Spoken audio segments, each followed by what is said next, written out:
and welcome. I'm Miriam Knight from New Consciousness Review. My guest today is James Redfield, and we'll be talking about his latest book, The 12th Insight, The Hour of Decision. James came to fame in 1994 with the publication of The Celestine Prophecy. It became a word-of-mouth bestseller, and it shot to the top of the New York Times bestseller list and stayed there for 3 years. The 12th Insight is an adventure tale that builds upon the insights that James introduced in the Celestine Prophecy and in its 2 sequels, The 10th Insight, Hour of Holding the Vision, and The Secret of Shambhala, In Search of the 11th Insight.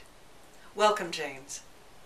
James, the 12th Insight describes a new wave of consciousness growing around the world in reaction to religious strife and political corruption.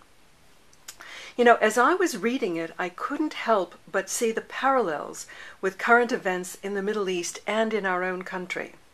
I suppose I shouldn't be surprised, since you practically invented the term synchronicity.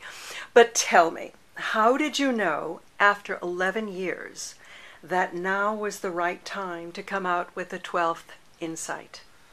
Well, you know, books have their own timing, and I really was looking at the culture and for a long time, and I was doing a few other projects, but what I really wanted to see was this next step up in consciousness that I thought was the 12th, that would be the 12th.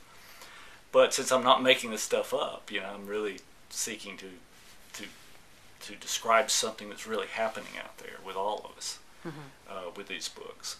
I had to just wait, and all the rest of it is just synchronicity in action. You know, it's been almost 12 years really, and I think we're putting together this 12th Insight just in time for 2012. So it's synchronicity again. Yeah, it's all synchronicity. I just, you know, in these books, I just try to take the reader through an exploration of this step up in consciousness that I believe is already happening out there, and it's this is a very interesting one. It certainly is. Would you say that you conceived or received these insights, or a bit of both? Well, you know, I think they're truly received, especially the art of the novel that I write about them is all received. But I think that it's a blend of me looking at what's happening and reading the polls and looking at the internet and the chatter and talking to other people about their experiences, and also, you know, I really can't write one of these until I experience it myself. And as you know, in the book, it talks about a series of integrations that I believe that we're making out there. And in that sense, we're taking all this abstract knowledge that's really left brain, and I believe we're actualizing it, putting it into daily life, because we're really firing up that right brain and pulling in all the whole intuitive side of consciousness right now. You know, I wanted to ask you, the characters in the 12th Insight have a series of increasingly mystical and even magical experiences. And I'm wondering if they're poetic license or if they also reflect your own personal experience. Yeah, I don't, until I have the experience that I write about, I don't really think it's happening, of course. And but I do talk to people and affirm what they're experiencing, and look at, again, all the chatter. It's never been easier to really look at reflections of consciousness as it is now, with all the network internet sites and all the email that goes on. It's quite amazing. It really is a global brain, you know, that's happening. Tell me how you have changed in the last 10 years. Well, you know, after the third book in the series, The Secret of Shambhala, about the 11th Insight, I really wrote another book with Michael Murphy called God in the Evolving Universe. Michael Murphy, the founder of Esalen in California. So I got that book out, and then we were involved in making a movie of the Celestine Prophecy that was very hands-on. And so, you know, those experiences, especially the movie and really observing the way Hollywood operates, really gave me the experiences. You know, when I got through that, I really realized, you know, there's businesses, and we're seeing that everywhere. It's very corrupt and very deceptive oriented. And that in part is, I believe, what is creating a backlash that is bringing us to this step in consciousness we're having now. Because you know, if you look out there on the internet and look at people's feelings, you know, they're just appalled at how much corruption. I mean, you can't pretend there's not corruption anymore, if we ever could. Every level, business and you know, politics especially, but also just interactions are very, very what would you call it, hedonistic, and also very self-serving.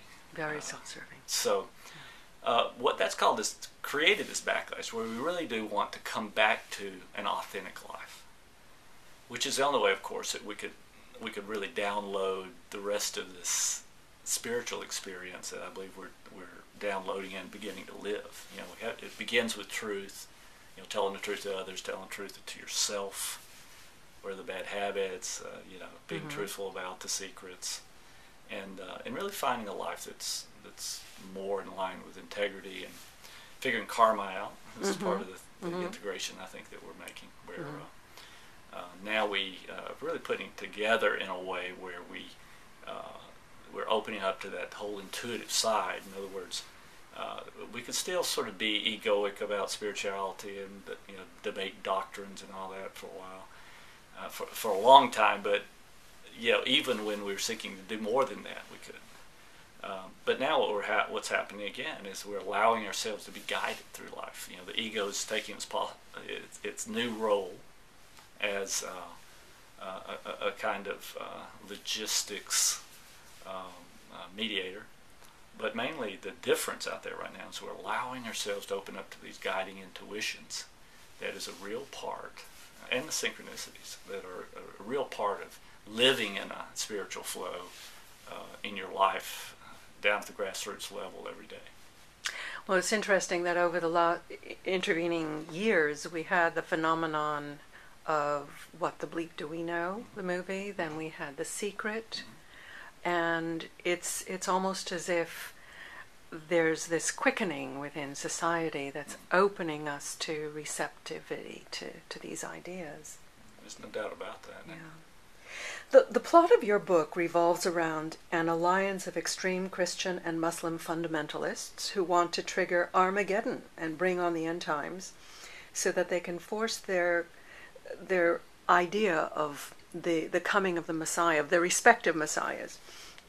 It's interesting, I interviewed Michael Bagent a number of years ago, and he wrote a book called Racing Towards Armageddon. And he talks in great detail about this very unholy alliance among extreme fundamentalists, and it seems to be quite real and pretty scary, actually. Would you say that the world is actually at a tipping point, and we absolutely need to make these major shifts in order to bring it back from the brink? Well, you know, the subtitle for the 12th Insight is The Hour of Decision. So absolutely, I believe that. And it's, do I believe that surviving and even reaching this kind of consciousness that we're talking about is heavily weighted into the universe? In other words, we're helped to do that. It's never been easier to do it right now. I do believe that, but still, we actually have to make an individual decision. And the good thing about that individual decision to really live, you know, deeper level of spirituality is that it's the most fun you can have. You know, it's the payoff for all of these eons of evolution. You know, it's the program behind the existence of the world in the first place. to get to this spot. And that's why it's so thrilling to know that there's these confluence of prophecies, that highlight this time period right now. But I don't think it's a rapture. I don't think it's a forced ascension of any kind. I think we still have to tune in. We still have free will, but it's never been easier to tune in. Mm-hmm. So with the book, of course, I try to take the reader through an experience of that. Mm-hmm. In order for the reader, as we're all doing out there, to be able to prove it to themselves. I certainly don't want anybody to take my word for this. Well, in fact, I got the impression that you want the reader not only to understand the insights, but to integrate them into our very being. Yes. Which insights do you think are the most powerful or the most urgent?